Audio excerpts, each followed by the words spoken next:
Hello, this is Aaron Eckhart, and you are listening to Center Stage with Mark Gordon, the beautiful one and only Mark Gordon. Welcome once again to Center Stage. My name is Mark Gordon. On this program, we're going to talk with filmmaker Jim Akin. He's writer and director of The Ocean of Helena Lee, an autobiographical feature that follows 12-year-old Helena Lee's lyrical pilgrimage from summer to spring with her self-destructive surf rat father in Venice Beach, California. The only thing that I can really write is the stuff that's really bothering me. I don't write for any potential audience. And this was a difficult chapter in my life. I was 12, 13, going through a lot of difficulty, and I just felt that it would be good for me to process it. So I wrote it in a couple of months, and then we cast it. We found Mariah and shot it over probably a 3-month period.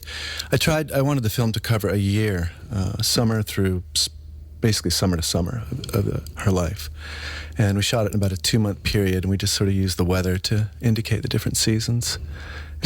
Does it still bring back, I mean, even though you've told the story, but it seems like it still brings back, there is a wound that has yet to heal. Oh yeah, it'll never heal. No? Nah. I mean, oftentimes artists exercise their demons by doing their art. Right. Is that kind of what this is all about? Yeah. Yeah. And is Helena, is that metaphoric for you? Yes. Okay. I just decided to cast a girl because I just think they're better. In what way? Just every way. They're just an improvement, in particular at that age, but in general. I never felt really at that age dude-like, totally. Because... What does it mean to be dude-like? I don't know. I think maybe just slightly more, less sort of evolved emotionally or something, less emotional intelligence, or less, I don't know, it's a difficult thing to sort of generalize, but it just made sense to me. Were you as contemplative at 11? Definitely. In a terrifyingly unproductive way. Yeah. Explain how. Well, like the first sentence I ever said, according to my mom, I was, 2 or something, I said, what happens if I lose my job? How will I pay for my family to eat? That was my first sentence. So at 11? I was just concerned. I had a lot of concerns. And, was that because of the instability of the home life? Probably, yeah. Was it also the loss of your mother that might have? No, that's not. That's where it deserves the semi-autobiographical. And there's just it's like that space in between life and death that sort of, it's kind of like this ghost zombie existence of a mother, where they're alive but they're kind of transparent, and it was just a silent childhood at her house. My parents split up when I was 3. My dad's house was a party, and he was the crazy uncle who was having a lot of fun, and it looked like a lot of fun. And it was fun in the early days, and then you start to see past sort of the short-term focus. And, it's all in education. But it was just, in part, I wanted Helena's journey to be one toward identity, which is very difficult with polar opposite influences or examples in terms of how to live. So, well, when you think about the experience, growing up in let's say a challenging childhood, there are benefits to that when you really process it as an adult, because you're given these gifts that maybe somebody else wasn't afforded. What are some of those gifts that you found? Basically, I'm glad you asked it, because I make the films by myself, and going through the stuff that I went through made me very self-reliant. I don't look to anyone to help, essentially, because it's just not that productive. There are too many difficulties with that. So, having had that experience, you just lean on yourself. And so, I decided to make a film, and I just did it. I just shot it, wrote it, directed it, did the sound, the editing, did the music with my wife.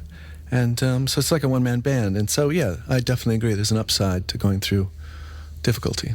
What was it like when you screened it for an audience for the first time and you were in the audience watching your life, in essence, being played out on screen? Yeah.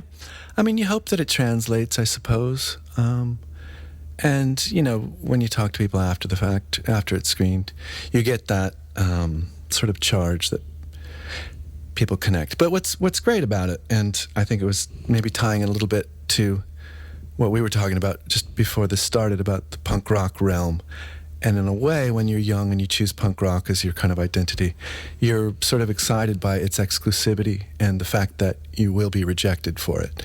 It's invitational to a select few, or at least at that time. And that was enjoyable, knowing that certain people would plug in and other people would not. And so that plays out. I've had people completely cranky with this film when it's over because they can't plug in. Do you think they're cranky because it might be too close to home? That would be great as well, but I think it's just not the language that some people appreciate, because for a lot of different reasons, maybe for those reasons, sort of the pain, emotion reasons, but also the structure of the film is not super linear in its narrative. It's not one scene must lead to the next and what's going to happen in the next scene. It's slightly more sort of poem-like, and it kind of moves laterally, and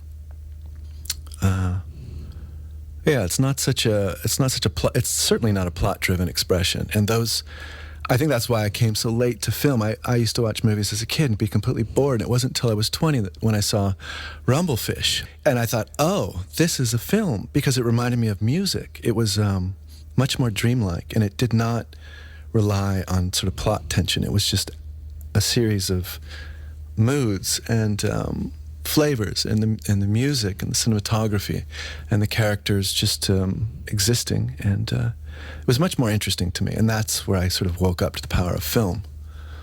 Well, you talked about, in essence, who you're doing the film for. Mm-hmm. Are you doing it for yourself, that you're pleased? So it's all about you?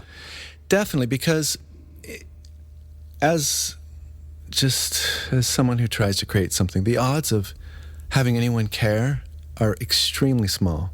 There's a zillion films or a zillion songs or a zillion artists, and we're just, grains of sand on the beach. And what are the chances? So if you work on something for 2 years, you better be happy with it yourself, because it's unlikely anybody else is going to catch on. I definitely want to make myself happy. I definitely think a kind of desperation is good in the filmmaking process, but not... To me, there's sort of two flavors of desperation. There's the one that says, okay, death is coming.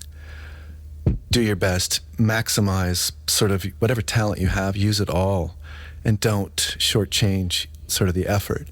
And then the other version of desperation is I got to recoup on my money, or I need to have success or whatever. That version is not attractive to me. And that's one of the reasons I make it by myself as well. Films don't cost me anything. So it's just a completely personal satisfaction making them. Is death constantly looming over you? Totally. Really? Yeah. In what way?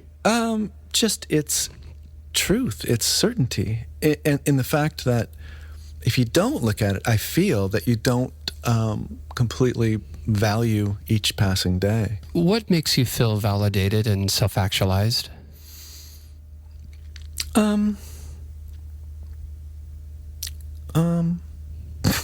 What's that one right there? Well, it's a tough term, because I do feel validated, and I feel sort of, some sort of reward or good feeling when I see what I've done. But, I mean, you can quickly sweep it away, and that's a nice pursuit as well. To quickly sweep it away, or to... Yeah, to have both, because it just seems like a realistic perspective. I think to just sit in the space of, I did a good thing, is maybe... not totally realistic. I don't know. Either that, or it's just a selfish need to feel discomfort. The selfish need to feel discomfort? Do you think that makes a better film? Familiarity. I'm sure that's what some of it is. But, yeah. How long did it take you to make the film? About a year. Yeah. A couple of months to write it, but 2.5 months to shoot it, and then about 6-ish months to do all the post, the score, and the edit. Yeah. What part of the process do you like the best, and what do you like the least? Capturing sound is hell. The best part is writing. The best part is writing? Writing, yeah. How do you create dialogue, and what is that process for you? I ride my bicycle and Down on the Strand? either there or around town at night, and it just comes. It comes on the bicycle. When you think about it, do you think about motivating or manipulating an audience? And if so, how would you want them to respond to your film? Yeah, I suppose manipulation is a term. I kind of just hope that the assembly of images and thoughts and words and music, that the sort of parade of thought is stirring or meaningful in some way, whether it's cathartic. I mean, I've had people, just crying at the end of the film. I've had people just completely detached. So there's a lot of different versions of a response, but, hopefully it's meaningful. I don't want to waste anybody's time. In some ways, the character detaches. And is that something that you did growing up to kind of deal with your father and the separation and all that? Yeah. I mean, it's always a nice sort of escape hatch to just run away. And the beach is really a productive sort of space for that, because you can just feel invisible. It's so grand. You just go down there and you just disappear. So it's good for that, definitely. Yeah. What was your biggest challenge making the film? Nothing was that challenging. I suppose Mariah's hair. Why was that? She has this great curly hair, and it's just like a wild woman's hair. It's just like, when I cast her, I saw on this website, I was looking for, I punched in the age group and, 12-year-old girl, and all these girls came up, and I went through, looked at 500 girls, and they were all wrong, and then there was Mariah, and she was standing on the beach, holding back her smile, and her hair was just giant with the ocean sparkling behind her, and she just had such a great face, and I just knew, there was no acting, I just knew, just from the look on her face, that she had everything. So she came over to the house and auditioned, and she was perfect. She was just, I'm setting up the mic above her head, and she's just staring at me the whole time, just staring. And I feel her staring, and I look down, and she doesn't look away. She just keeps staring at me. And I thought, just this girl's fearless, and she was great. So her look, her performance, her just the way she understood the part was spectacular. And we would pick her up from school and go straight to the beach. She went to school in the Palisades, and I would pick her up, and her hair quite often would be straightened because she liked it straight. And I would get really cranky because I loved it just crazy. So that was the hardest part. But fortunately, quite often, it would be foggy down there. There's some sort of weather pattern that would cause her hair to be curly again. So all was good in the world. That was the biggest challenge. Now, all of it was good. I mean, she was great. My other actors are fantastic. It's sometimes difficult by myself, but, if you just plan ahead. What is it about doing it alone that resonates with you as opposed to asking for help? I've just found, and this sounds really horrible, and everyone will hate me in the world for this, but I've just found that when you need people, everything turns upside down. But when you desire them, it's wonderful. And that's just a big sort of recipe for me. With filming, I know I can just grab my bag of camera, my audio gear, and I just need the actors. So they're the only ones that I need. And for me to feel good about them, I just make sure that the capture of the film is enjoyable and that they have something meaningful to look at afterward for their work. So it's your second feature. Second film, yeah. What did you learn about yourself doing this feature? What I learned was just the small movements of filmmaking, and they're just too tedious to even go through. Just how to block a scene, shot sequences, lenses that I might use, different mics, distances, the pacing of a scene, how to work with an actor to tell them what they need, how to edit.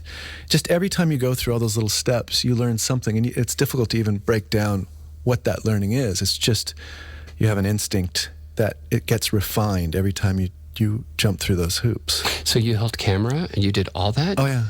Yeah, I operate, and I operate multiple cameras at the same time. And capture sound. A couple of the scenes I had a friend hold a boom mic, just due to the nature of the blocking of the scene. But yeah, if you plan everything ahead, it works. What's difficult is I don't pay for locations. I'm just using available locations, as you probably saw in the film. They're just all over, Santa Monica and Venice. And quite often you have everything planned out to the perfect, 3 o'clock shadows coming through these trees, and then you're going to start here, and you're going to move here, and you're going to change from a 28 millimeter to a 50 to a 105, and then there's a family parked in your location. So things were being spoiled left and right. But then you would get lucky. You would have some weird light that came out that was just spectacular. The end of the film is one of those situations. I wanted Mariah to do the monologue, which ended the film, which is basically her story. The entire film, she's trying to write a story. And she ends up writing her story, which is essentially a poem, which is sort of a reverberation of how I see storytelling. But she ended up actually crying for a reason I won't go into, but there was some difficulty there. And the way the light was, and I wanted to just take her away from the scene, just like, let's go eat, let's go get ice cream, just give her a hug, and let's do this another day. And she's like, let's just keep going. And so the tears in her eyes were real. And just to capture that kind of courage, essentially I'm trying to capture that moment of where you lose everything, but you say you're going to keep going. And it was happening within Mariah and Helena. So it's just these weird sort of elements coming together. So you get unlucky, you get lucky. Until next time, this is Mark Gordon, and I'll see you center stage. Hello, this is Homer Simpson. Whenever I want to know what's going on in the entertainment world, I listen to Center Stage with Mark Gordon.